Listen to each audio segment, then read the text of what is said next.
अध्याय 31 कुपोषण। 2 बार आगे पीछे जॉगिंग करने के बाद शेन मियामियान ठंडे पसीने की परत में ढका हुआ था और सांस लेने के लिए हौंफ रहा था। उसने बाकी किताबें कार से नीचे उतार दीं। बड़े भाई, मैं इन किताबों की अच्छी देखभाल करूंगा और इन्हें पढ़ने के बाद मैं इन्हें आपको वापस कर दूंगा। ये किताबें जो इतने सालों से रखी हुई हैं, शायद उनके लिए कुछ भावनात्मक महत्व रखती हों। वह नान कहना चाहता था कि किताबें अब उसके लिए किसी काम की नहीं हैं, लेकिन जो निकला वह था कोई जल्दी नहीं। उसने शेन मियामियान पर एक और नज़र डाली। उसकी भौहें थोड़ी झुक गईं। उसकी आवाज़ कुछ हद तक ठंडी हो गई। तुम्हारे पास पोषण की कमी है, उन्होंने बहुत सीधे तौर पर अपनी बात कही। उसकी उम्र को ध्यान में रखते हुए उसकी ऊंचाई 1 मीटर 50 से अधिक होनी चाहिए, लेकिन वह अभी तक 1 मीटर 50 तक भी नहीं पहुंच पाई थी। शेन जियानहुआ की उम्र 70 मीटर से अधिक थी और आनुवंशिक दृष्टिकोण से वह इतनी छोटी नहीं होनी चाहिए। उनके पास अधिकार की एक आभा थी जो क्रोधित नहीं बल्कि आदेश देने वाली थी, जो दूसरों को उत्पीड़ित महसूस करा सकती थी। शेन मियामियान उससे कुछ हद तक डरता था। अब उसकी अभिव्यक्ति ठंडी होने के साथ शेन मियामियान और भी अधिक भयभीत हो गया था। वह जानती थी कि वह उसकी ऊंचाई की ओर इशारा कर रहा था। मैं भी लंबा होना चाहता हूँ, उसे हकलाते हुए और उसका सिर लगभग उसकी गर्दन में दबा हुआ देखकर हे नान को एक तथ्य का एहसास हुआ। वह उससे डरती थी। उसने अपने होठों को थोड़ा भींचा, स्वर को कुछ नर्म करते हुए कहा, वापस जाओ और अपना होमवर्क करो। शेन मियामियान के विचार में उसके स्वर में बहुत अधिक बदलाव नहीं हुआ था। कार निकलने तक उसकी मांसपेशियां अनैच्छिक रूप से तनावग्रस्त थीं। उसके बाद धीरे धीरे आराम हो रही थीं। 2 जिंदगियां जीने के बाद केवल उनकी उपस्थिति में ही उसने उस तरह का सहज अधिकार देखा था। 20 साल की उम्र में होने और ऐसी आभा रखने के कारण इसमें कोई आश्चर्य नहीं था कि लिचिंग इतनी ऊंची छवि बरकरार नहीं रख सके। अपने पिछले जीवन में हे नान 2 साल बाद बीजिंग चली गई थी और उसने उसे फिर कभी नहीं देखा था। कई वर्षों के बाद उसने उसे समाचारों में देखा था। उसे अस्पष्ट रूप से याद था कि वह एक आपदा राहत स्थल पर था, जहां वह आपूर्ति के कई ट्रक लेकर आया था। उस समय वह तेजस्वी था, जिससे ऑनलाइन सनसनी फैल गई, लेकिन कोई भी उसकी पहचान नहीं जानता था। अपने पुनर्जन्म का लाभ उठाते हुए शेन मियामियान को विश्वास था कि वह एक अच्छा जीवन जी सकती है, लेकिन उसके जैसा बनना कुछ ऐसा था जिसके बारे में शेन मियामियान ने अभी तक सपने देखने की हिम्मत नहीं की थी। जब वह घर पहुंची और प्रवेश कक्ष में कदम रखा, तो उसने झोउ लैनफेंग की शिकायत की आवाज़ सुनी। शेन मियामियान ने इसे नज़रअंदाज कर दिया, अपनी किताबें अपने कमरे में ले गईं, लेकिन झोउ लैनफेंग ने उसे बुलाया। तुम्हें इतनी सारी किताबें कहाँ से मिलीं? उद्धरण चिन्ह। वह और शेन जियानहुआ वास्तव में उसके साथ ऐसा व्यवहार कर रहे थे जैसे वह अदृश्य थी। उसने लंबे समय से शिकायत की थी और उसने शेन मियामियान का पक्ष लिया था। आखिरकार उसने उसे अनदेखा कर दिया, जो क्रोधजनक था। अगर कोई उसे बताता कि शेन मियामियान शेन जियानहुआ की नाजायज संतान नहीं है, तो उसे विश्वास नहीं होता। उधार लिया। आवाज़ सुनकर झोउ सियू घर से बाहर भागी। बहन, तुमने हे नान से किताबें उधार लीं? उद्धरण चिन्ह। इससे पहले शेन मियामियान के चले जाने के बाद उसने बिस्तर पर किताबों को देखा और उन पर हे नान का नाम देखा। ये दोनों कब इतने करीब आए? पहले कपड़े, अब किताबें। झोउ लैनफेंग ने गुस्से में कोसते हुए केवल उधार शब्दों पर ध्यान केंद्रित किया। आप दूसरों से किताबें उधार लेने के लिए भी दौड़ते हैं। क्या आप में किसी तरह की कमी है? क्या आप हर किसी के सामने चिल्लाने की कोशिश कर रहे हैं कि मैं आपके साथ दुर्व्यवहार करता हूँ?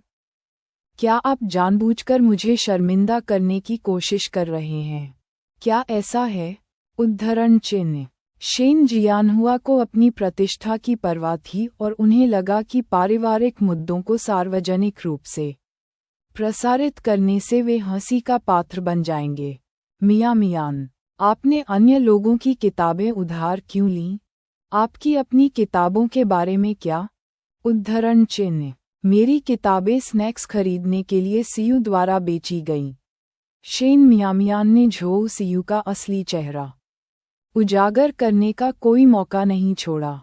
इन वर्षों में झोउ सीयू ने शेन जियानहुआ के सामने अच्छा प्रदर्शन किया था। यदि शेन मियामियान सब कुछ सीधे सीधे बता देता तो शेन जियानहुआ निश्चित रूप से इस पर विश्वास नहीं करता। इसलिए उसने उसे खुद ही थोड़ा थोड़ा करके पता लगाने देने का फैसला किया। अध्याय 32। झोउ सीयू की षड्यंत्रकारी शेन जियानहुआ का चेहरा काला पड़ गया। सीयू, क्या तुमने मियामियान की सारी किताबें बेच दीं? उद्धरण चिन्ह। वह सामंती विचारधारा वाले थे और हमेशा आज्ञाकारी और अच्छे संस्कार वाले बच्चों के पक्षधर थे। घर से चोरी छिपे चीजें बेचना उनकी नज़र में लगभग चोरी के समान ही था, जो अस्वीकार्य था। मैं शेन जियानहुआ के स्वभाव को अच्छी तरह से जानने के बाद झोउ सीयू इतनी घबरा गई थी कि उसे समझ नहीं आ रहा था कि वह कैसे प्रतिक्रिया दे। ये तो खराब है, अंकल इस बार तो नाराज होंगे ही। लेकिन वह बहस नहीं कर सकी क्योंकि किताबें सचमुच चली गई थीं। आप सीयू से क्यों पूछ रहे हैं? ये देखकर कि झोउ सीयू लगभग रोने लगा था, झोउ लैनफेंग ने तुरंत बातचीत संभाली। मैंने किताबें बेच दीं। दरअसल जब झोउ सीयू ने सारा पैसा खर्च कर दिया तब लैनफेंग को इसके बारे में पता चला। उसने उसे दोष नहीं दिया लेकिन गुप्त रूप से उसे खर्च करने के लिए 2 पैसे और दे दिए। चंद सिक्कों के लिए कबाड़ बेचने में क्या गलत है? किस बच्चे को स्नैक्स पसंद नहीं है? उसकी अपनी कोई संतान नहीं थी और उसकी नज़र में झोउ सीयू बिल्कुल उसकी अपनी बेटी की तरह थी। उसने अपना सारा मातृ प्रेम झोउ सीयू के लिए सुरक्षित रखा। सीयू एक बच्चा था जो कृतज्ञता जानता था। भविष्य में वह निश्चित रूप से उसके साथ अच्छा व्यवहार करेगी और उन लोगों को दिखाएगी जो उसके निसंतान होने का मजाक उड़ाते थे कि भले ही उसके बच्चे नहीं हो सकते, फिर भी वह अपनी भतीजी के माध्यम से एक अच्छा जीवन जी सकती है। उसकी ओर देखो, भविष्य में यह अनिश्चित है कि कौन किस पर नज़र रखेगा। वह अब 9वीं कक्षा में है। उन पुरानी किताबों को रखने का क्या फ़ायदा? घर इतना ही बड़ा है, हम उन्हें कहाँ रख सकते हैं? झोउ लैनफेंग को लगा कि किताबें बेचने में कुछ भी गलत नहीं है। आप शेन जियानहुआ गुस्से में था। किताबें पहले ही बिक चुकी थीं और शेन मियामियान ने पहले ही दूसरों से कुछ किताबें उधार ले ली थीं। अब इस पर बहस करने का कोई मतलब नहीं था। उन्होंने जोर से आह भरते हुए कहा, अब से आपको मियामिया की किताबें दोबारा बेचने की अनुमति नहीं है। खाना पकाने के लिए रसोई में जाने से पहले झोउ लैनफेंग ने ठंडे स्वर में खर्राटे लिए और शेन मियामियान को जमकर घूरा। शेन मियामियान अपनी किताबों के साथ अपने कमरे में लौट आए। झोउ सीयू दोषी महसूस करते हुए शेन जियानहुआ की उपस्थिति में लंबे समय तक रहने की हिम्मत नहीं कर पाई और जल्दी से अपने कमरे में चली गई। अपनी किताबें दूर रखने के बाद शेन मियामियान ने अपना होमवर्क शुरू किया। हे नान के नाम वाली किताबों को देखकर झोउ सीयू को ऐसा लगा जैसे उसका दिल बिल्ली के पंजे से खरोंच रहा हो। वह वास्तव में समझ नहीं पा रही थी कि शेन मियामियान हे नान के साथ कैसे जुड़ गया। ऐसा कहा जाता था कि शहर के अमीर लोग परोपकारी होना, ग्रामीणों के प्रति दया महसूस करना और उन्हें भौतिक सहायता प्रदान करना पसंद करते थे। ये सच लग रहा था। शेन मियामियान पतला और छोटा था, बिल्कुल भी सुंदर नहीं था। वह नान उसके प्रति बहुत उदार था, लेकिन अगर वह उसकी जगह होती तो क्या होता? क्या वह और भी अधिक उदार होगा? झो सियू की आंखों में एक गणनात्मक चमक दिखाई दी, और फिर उसने अपना पूरा होमवर्क शेन मियामियान के सामने रख दिया। दीदी, तुम्हें नहीं पता होगा कि इन समस्याओं को कैसे हल किया जाता है ना? मेरी नकल करो, चिंता मत करो। मैं अंकल आंटी को नहीं बताऊंगा, न ही टीचर को बताऊंगा। एक नेवला नए साल की बधाई के लिए मुर्गे से मिलने जा रहा है। इसे ले जाओ। मैं इसकी नकल नहीं करूंगा। शेन मियामियान को पता था कि झो सियू उसके प्रति हे नान की दयालुता से ईर्ष्या करता था और हे नान के करीब आने के लिए उसका इस्तेमाल करना चाहता था। हवा देना, वह इसकी नकल नहीं करेगी। उसे एहसान जताने की जरूरत नहीं थी। जब वह बाद में ऐसा नहीं कर पाती, तब भी उसे मदद के लिए उसके पास आना पड़ता। वह बस इंतजार करेगी और देखेगी। 20 मिनट बाद, चूंकि होमवर्क लगभग पूरा हो चुका था, शेन मियामियान ने अभी भी उससे मदद नहीं मांगी थी, और किताबें इतनी कसकर ढकी हुई थीं कि सियू यह नहीं देख सका कि शेन मियामियान क्या लिख रहा था। वह बेचैन रहने लगी। शिक्षक ने आज ही आपकी प्रशंसा की। यदि आप इसे दोबारा गलत करते हैं, तो कल आपकी आलोचना की जाएगी। झो सियू ने शेन मियामियान की नोटबुक पर नज़र डालने की कोशिश करते हुए कहा, बस अपने काम से काम रखो। अंतिम शब्द पूरा होने के बाद, शेन मियामियान ने अपनी किताबें पैक कीं और झो सियू को किसी भी शब्द की झलक देखे बिना दीवार पर अपना स्कूल बैग लटका दिया। वह अब थोड़ा गुस्से में थी। मेरे सारे अच्छे इरादे गधे के फेफड़े और जिगर समझ लिए गए। अध्याय 34 परिश्रमी ध्यान। सुबह की हवा ठंडी थी, और कुएं का पानी विशेष रूप से ठंडा था। शेन मियामियान गर्म पानी लाने के लिए रसोई में एक बेसिन ले गया। झो सियू झो लैनफेंग के साथ बातचीत कर रहा था और उसे देखकर तुरंत उठ खड़ा हुआ।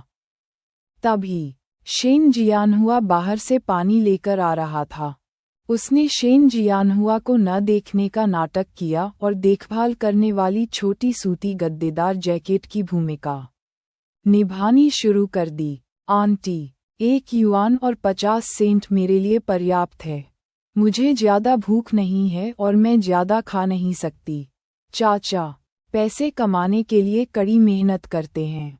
मैं थोड़ी बचत करूंगी, और आपसे थोड़ी अतिरिक्त मदद से हम जूते के तलवों की एक जोड़ी खरीद सकते हैं और चाचा को नए साल के लिए सूती जूतों की एक नई जोड़ी बना सकते हैं। चाचा जो जूते पहन रहे हैं उनके तलवे लगभग खराब हो चुके हैं के माध्यम से झो लैनफेंग को ईर्ष्या की भावना महसूस हुई। तुम्हें केवल अपने चाचा की परवाह है। क्या तुमने ध्यान नहीं दिया कि मेरे जूते के तलवे भी लगभग घिस चुके हैं? उद्धरण चिन्ह। झो सियू ने चिल्लाते हुए कहा, चाचा बाहर बहुत मेहनत करते हैं। हमारे लिए कठिनाई सहना ठीक है, लेकिन हम उन्हें कष्ट नहीं सहने दे सकते। उद्धरण चिन्ह। वह सुनो। झो लैनफेंग ने शेन जियानहुआ की ओर देखा, जो अंदर चल रहा था। उसके दिल में, मैं उसके चाचा जितना अच्छा नहीं हूँ। इन सभी वर्षों में आपने उसके साथ बहुत अच्छा व्यवहार किया है, और इसका फल मिला है। झो सियू को एक विवेकवान बच्चा माना जाता था, जिसका पालन पोषण व्यर्थ नहीं हुआ था। उस छोटे से कमीने के विपरीत जो किसी दिन अपनी जन्म देने वाली मां को अच्छी तरह से वापस ला सकता था। उसने गुप्त बचत जमा करने का कारण ये डर था कि शेन जियानहुआ एक दिन उसे बाहर निकाल सकता है। भले ही दोनों के बीच कितनी भी अच्छी दोस्ती क्यों ना हो, ये सब दिखावा था। शेन जियानहुआ पूरे दिन घर से दूर काम करता था। अक्सर हर 10 दिन या आधे महीने में केवल एक बार लौटता था। उस दौरान उसने बाहर क्या किया, कौन जानता था? जब तक उसके हाथ में पैसा था और उसने झोउ सियू को अच्छी तरह से पाला। भले ही शेन जियानहुआ ने एक दिन उसे सचमुच छोड़ दिया, तब भी वह आराम से रह सकेगी। सौभाग्य से झोउ सियू होनहार थी, अपनी पढ़ाई में उत्कृष्ट थी और मधुरभाषी थी। शेन जियानहुआ उसकी शिक्षा का समर्थन करने को तैयार थी, अन्यथा केवल खुद पर भरोसा करते हुए उसके पास वास्तव में क्षमता नहीं थी। उस पल शेन जियानहुआ का दिल इससे अधिक खुश नहीं हो सकता था। आधा जीवन मेहनत करने के बाद, 2 बच्चों का पालन पोषण करने के बाद, जो उसके अपने नहीं थे, कौन आदमी अंदर से कड़वाहट महसूस नहीं करेगा? जब वह छोटे थे तो उनका परिवार गरीब था। बड़ी कठिनाई से उसने एक पत्नी से विवाह किया। उन्हें खाने या गर्म कपड़े पहनने के लिए पर्याप्त सामान नहीं मिल सका। उस सर्दी में भारी बर्फबारी ने उन्हें प्रावधानों से वंचित कर दिया और वह 6 महीने की गर्भवती झोउ लैनफेंग को अनाज उधार लेने के लिए उसकी मां के घर ले आए। अप्रत्याशित रूप से वह गिर गई, जिसके परिणामस्वरूप न केवल गर्भपात हुआ बल्कि वह ऐसी स्थिति में आ गई कि वह बांझ हो गई। यह उसकी गलती थी जिसका खामियाजा झोउ लानफेंग को भुगतना पड़ा। उसके परिवार के दबाव के साथ, उनकी गरीबी को देखते हुए, उसके पास उससे शादी करने के अलावा कोई विकल्प नहीं था। झोउ सियू के शब्दों ने अभी अभी उसके लिए चिंता दिखाई थी, जैसे कि वह उसका जैविक पिता हो। उन कृतघ्न प्राकृतिक जन्मे बच्चों की तुलना में 100 गुना अधिक मजबूत। उसके दिल में कांटा नरम कर रहा था। मैं घर का स्तंभ हूँ, परिवार में एकमात्र आदमी हूँ, मैं कुछ कठिनाइयों का सामना कर सकता हूँ। आप बढ़ रहे हैं, आपको और अधिक खाने की जरूरत है। पीछे मत हटिए अंकल, क्योंकि आप घर के स्तंभ हैं। आपको बेहतर खाना और पहनना चाहिए। हम केवल तभी अच्छे रह सकते हैं जब आप अच्छे होंगे, सियू ने जवाब दिया। आप अभी भी युवा हैं, ये भावना रखना ही काफ़ी है। जब आप बड़े हो जाएंगे, तो आप वास्तव में अपनी चाची और मेरी अच्छी देखभाल कर सकते हैं, शेन जियानहुआ ने कहा। उसकी मुस्कुराहट उसकी आंखों के कोनों को कम कर रही थी। सियू ने पुष्टि की, बेशक, मेरी नज़र में आप और चाची मेरे माता पिता से भी ज़्यादा करीब हैं। ये शब्द शेन मियामियान से परिचित थे। उसने उन्हें अपने पिछले जीवन में और इस जीवन में अनगिनत बार सुना था। उसे तीनों द्वारा प्रदर्शित पारिवारिक स्नेह की परवाह नहीं थी, इसलिए गर्म पानी डालने के बाद वह चली गई। इतनी सुबह सुबह इतना लंबा चेहरा क्यों? आप इसे किसे दिखा रहे हैं? झोउ लैनफेंग ने उसकी पीछे हटने वाली छवि पर तिरस्कारपूर्वक नज़र डाली। कुछ बच्चे दयालुता का बदला चुकाने के लिए पैदा होते हैं, जबकि अन्य बदला लेने के लिए आते हैं। वह इतनी बड़ी हो गई है, एक बच्चे के साथ झगड़ा क्यों? अच्छे मूड में शेन जियानहुआ वास्तव में झोउ लानफेंग से नाराज नहीं हुए। चलो जल्दी से नाश्ते के लिए तैयार हो जाएं ताकि बच्चे के स्कूल में देरी न हो। अध्याय 35 पैसे चुराने का संदेह। शेन जियानहुआ को लगा कि पहले झोउ सियू की प्रशंसा करके उसने शेन मियामियान की भावनाओं की कुछ हद तक उपेक्षा की है। उसे अंदर से कुछ ग्लानि महसूस हुई। पहले उसने सोचा था कि वह इतनी छोटी थी कि उस पर अधिक ध्यान नहीं दिया जा सकता था, लेकिन अब जब वह जानता था कि बच्ची बड़ी हो गई है और उसके अपने विचार हैं, तो उसने शेन मियामियान की भावनाओं पर ध्यान देना शुरू कर दिया था। उस समय का लाभ उठाते हुए जब वे अभी भी चावल निकाल रहे थे, वह मुख्य कमरे में चला गया। मियां, तुम्हारी माँ बहुत भौंकती है और काटती नहीं है। वह कठोर बोलती है लेकिन उसका दिल नर्म है। उसके प्रति कोई शिकायत मत रखो। एक कोमल हृदय। उसने निश्चित रूप से टोफू को स्टील जितना कठोर नहीं देखा था। पिताजी, आपको मुझे मनाने की ज़रूरत नहीं है। शेन मियामियान का रवैया कुछ ठंडा था। मुझे इस बात की पूरी जानकारी है कि उसने वर्षों से मेरे साथ कैसा व्यवहार किया है। उसने कभी भी मुझे अपनी बेटी नहीं माना। एक पल के लिए वह वास्तव में शेन जियानहुआ से पूछना चाहती थी कि क्या उसकी जैविक माँ अभी भी इस दुनिया में जीवित है, और उसे उसके पास छोड़ने के बाद उसने फिर कभी उसके बारे में क्यों नहीं पूछा। वह यह विश्वास करना चाहेगी कि उसे ढूंढ लिया गया और ले जाया गया।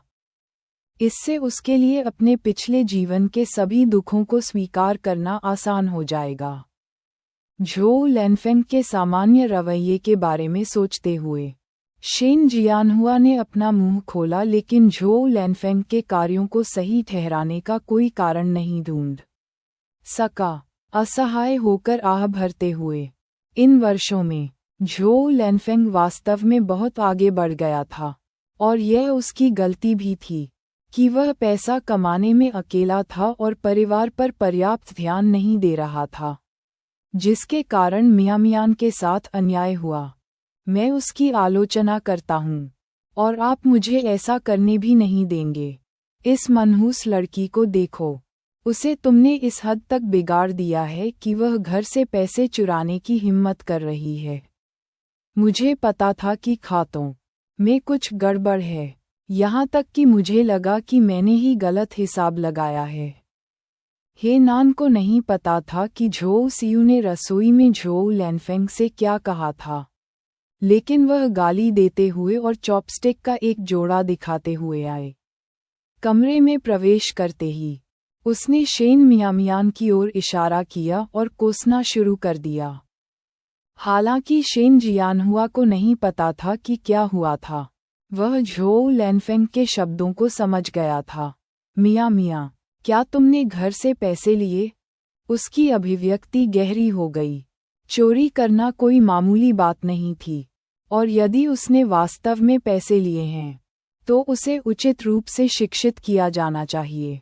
मैंने नहीं किया, शेन मियामियान ने अपना सिर हिलाया, झोउ सियू पर नज़र डालते हुए, जो कमरे में पीछे पीछे आया था। उसकी संतुष्ट दृष्टि उससे मिली। यदि झोउ सियू ने इसे उसके लिए उपयोग करने योग्य नहीं बनाया, तो वह उसे छेड़छाड़ के लिए दोषी नहीं ठहरा सकती थी। अगर आपने घर से पैसे नहीं लिए, तो इत्र का पाउच खरीदने के लिए आपके पास पैसे कहाँ से आए? झोउ लैनफेंग की आंखें उभरी हुई थीं, लगभग बाहर निकल रही थीं। परफ्यूम पाउच के एक डिब्बे की कीमत लगभग $2 है। इस मनहूस लड़की ने अवश्य ही भालू का पित्त और चीते का हृदय खाया होगा। कौन सा इत्र का पाउच? शेन जियानहुआ का चेहरा और भी अप्रिय लग रहा था। क्या तुमने सूंघा नहीं कि वह कितनी सुगंधित है? हमने उसे पैसे नहीं दिए। उसके पास परफ्यूम पाउच खरीदने के लिए पैसे कहाँ से आए? उद्धरण चिन्ह। अब जब उसने शेन मियामियान की छोटी पूंछ पकड़ ली थी, तो झोउ लैनफेंग को खुद पर बहुत खुशी महसूस हुई। अंत में वह शेन जियानहुआ को साबित कर सकी कि शेन मियामियान के साथ उसका पिछला व्यवहार इसलिए था क्योंकि शेन मियामियान का व्यवहार बुरा था और उसे उचित शिक्षा की जरूरत थी। मियाँ, मुझे बताओ क्या हो रहा है। शेन जियानहुआ की आवाज़ शांत हो गई, और हालांकि उन्होंने ऐसा नहीं कहा, लेकिन उनके रवैये ने पहले ही तय कर दिया था कि शेन मियामियान ने पैसे चुराए हैं। उसने अनुमान लगाया था कि झोउ सियू परेशानी पैदा करेगा, लेकिन शेन जियानहुआ के रवैये को देखकर वह अभी भी बहुत निराश महसूस कर रही थी। सतह पर ऐसा लग रहा था कि वह उसका समर्थन कर रहा है, लेकिन अंदर से वह अभी भी झोउ लैनफेंग की बातों पर विश्वास करता है। इत्र की थैली भाई हे की ओर से एक उपहार थी, उसने कहा। झोउ लैनफेंग को इस पर विश्वास नहीं हुआ। हर चीज़ हे नान के सिर पर मत थोपो। क्या वह अपना पैसा खुद छापता है? उसके साथ आपका क्या रिश्ता है कि एक पल में वह तुम्हें एक आर्मी कोट दे रहा है, और अगले ही पल एक इत्र की थैली? उद्धरण चिन्ह। शेन जियानहुआ को भी संदेह था। वह नान एक वयस्क व्यक्ति था, वह उसे इत्र की थैली क्यों देगा? और कौन आदमी उसे लेकर भी घूमेगा? कुछ देर सोचने के बाद उसने अपने स्वर को थोड़ा नर्म करने की कोशिश की। मियाँ मियाँ, मुझे सच बताओ, ये बात वास्तव में कहाँ से आए? यदि तुमने वास्तव में पैसे लिए हैं, जब तक तुम ऐसा दोबारा न करने का वादा करते हो, पिताजी तुम्हें माफ़ कर देंगे। अध्याय 36 बहस। पिताजी, आपने तय कर लिया है कि मैंने पैसे चुराए हैं, है ना? शेन मियामियान ने ठंडी हंसी छोड़ी। मैं, शेन जियानहुआ को थोड़ा दोषी महसूस हुआ। आप पर संदेह करने के लिए पिताजी को दोष न दें। हमने आपको कोई पैसा नहीं दिया। आपके पास इसे खरीदने के लिए पैसे कैसे आए? उद्धरण चिन्ह। वह इस बात पर विश्वास नहीं करना चाहता था कि शेन मियामियान ने पैसे लिए हैं। लेकिन परफ्यूम भेजने के लिए हेनान ने जो कारण बताया वह पर्याप्त ठोस नहीं था। मैंने तुमसे कहा था कि यह भाई ही था जिसने मुझे ये दिया था। लेकिन तुम्हें इस पर विश्वास नहीं है। माँ कहती है कि मैंने पैसे चुराए हैं, और तुम उस पर विश्वास करते हो। शेन मियामियान की आंखें निराशा से भरी थीं। ये वास्तव में बहुत सरल है। अगर मैं झूठ बोल रहा हूँ या नहीं, भाई के आने पर हमें सच्चाई पता चल जाएगी, है ना? सिर्फ उससे क्यों नहीं पूछा? उद्धरण चिन्ह। शेन जियानहुआ ने भौहें चढ़ा दीं। यह एक पारिवारिक मामला था, और भले ही मियामियान ने वास्तव में पैसे लिए हों, उसने इसे घर पर निजी तौर पर संभालने की योजना बनाई थी। उसका इसे सार्वजनिक करने का इरादा नहीं था, क्योंकि चोरी के लिए एक बच्चे की प्रतिष्ठा सुनना अप्रिय है, और इससे उसे शर्म भी आएगी। यदि बाद में गांव में कोई चीज़ गायब हो जाती, तो वे आसानी से उसके परिवार पर संदेह कर सकते थे। जियानहुआ, आप उस पर विश्वास नहीं कर सकते, झोउ लैनफेंग ने बगल से उकसाया।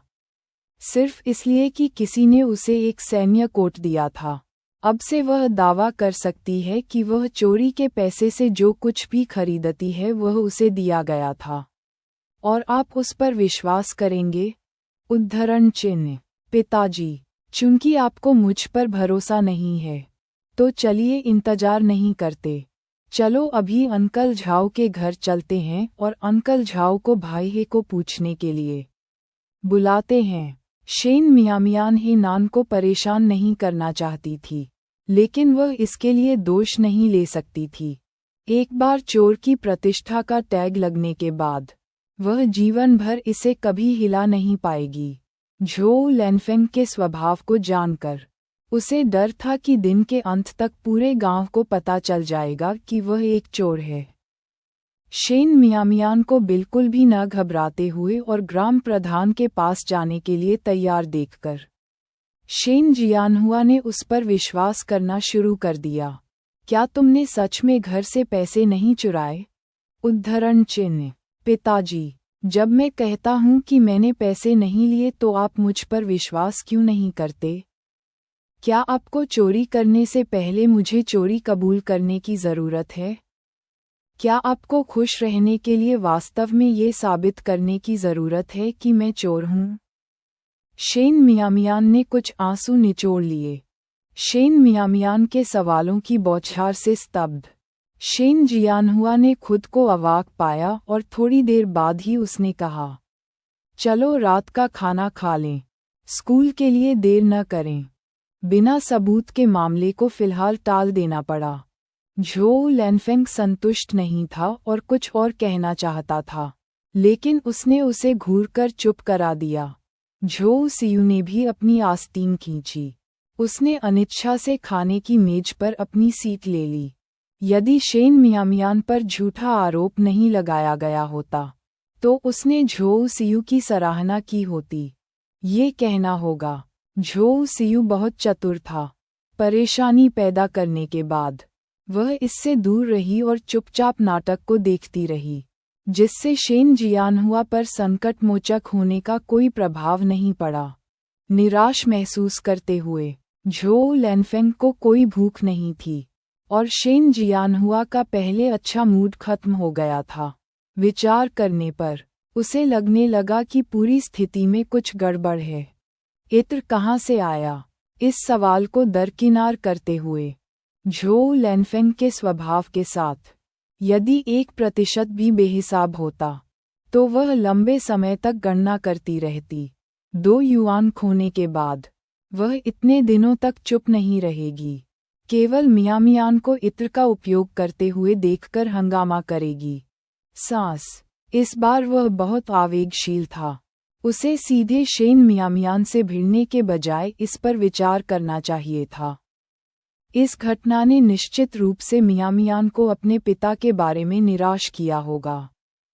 फिर माँ बेटी का रिश्ता था, कुछ ऐसा जिस पर उसने पहले ज्यादा ध्यान नहीं दिया था। उसे केवल यह एहसास हुआ था कि उसकी पत्नी को उसकी बेटी पसंद नहीं है, लेकिन अब उसे एहसास हुआ कि यह जितना उसने सोचा था उससे कहीं अधिक गंभीर था। शेन जियानहुआ ने फैसला किया कि उसे झोउ लानफेंग के साथ अच्छी बातचीत करने की जरूरत है, अन्यथा काम के दौरान उसे मानसिक शांति नहीं मिलेगी। जैसे ही बच्चे स्कूल के लिए निकले, शेन जियानहुआ के बोलने से पहले झोउ लानफेंग ने शिकायत करना शुरू कर दिया। जियानहुआ, क्या तुम्हारा दिमाग खराब हो गया है? एक बच्चे को लिप्त करना इस तरह नहीं होना चाहिए। वह आज 1 या 2 युआन लेने की हिम्मत करती है, कल उसे गाय चुराने का साहस होगा।